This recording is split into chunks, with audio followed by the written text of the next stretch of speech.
شہداد کوٹ نمائندہ خصوصی گاؤں گبر کلہوڑوں کے رہائشی 58 سالہ شابان کلہوڑوں کی لاش گزشتہ روز شہداد کوٹ کی رئیس مل سے دفن حالت میں برآمد ہوئی۔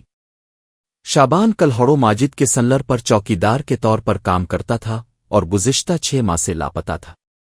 ورثا کا کہنا ہے کہ وہ مسلسل سنلر مالک سے شابان کی گمشدگی کے بارے میں پوچھتے رہے، لیکن وہ ہمیشہ یہ کہہ کر ٹال دیتا کہ وہ بلوچستان گیا ہے۔ تاہم رئیس مل سے اس کی دفن لاش ملنے کے بعد معاملہ سنگین ہو گیا۔ لاش کی برآمدگی پر ورثا اور علاقے کے معززین نے میت کو قمبر شہداد کوٹ مین روڈ مستوئی شاخ پر رکھ کر قرآن پاک اٹھائے احتجاج کیا۔ مظاہرین نے ٹائر جلا کر سڑک بلاک کر دی، جس کے نتیجے میں ٹریفک مکمل طور پر معطل ہو گئی اور مسافروں کو شدید مشکلات کا سامنا کرنا پڑا۔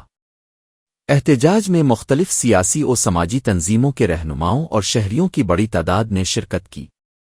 مظاہرین نے مطالبہ کیا کہ شابان کلہوڑوں کے قتل میں ملوث افراد کو فوری گرفتار کیا جائے اور سیلر مالک کے خلاف مقدمہ درج کیا جائے۔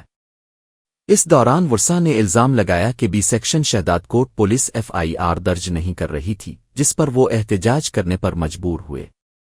بعد ازاں DSP شہداد کوٹ شاہد خان موقع پر پہنچے اور FIR درج کرنے کی یقین دہانی کرائی، جس کے بعد دھرنا ختم کر دیا گیا اور ٹریفک بحال ہو گئی۔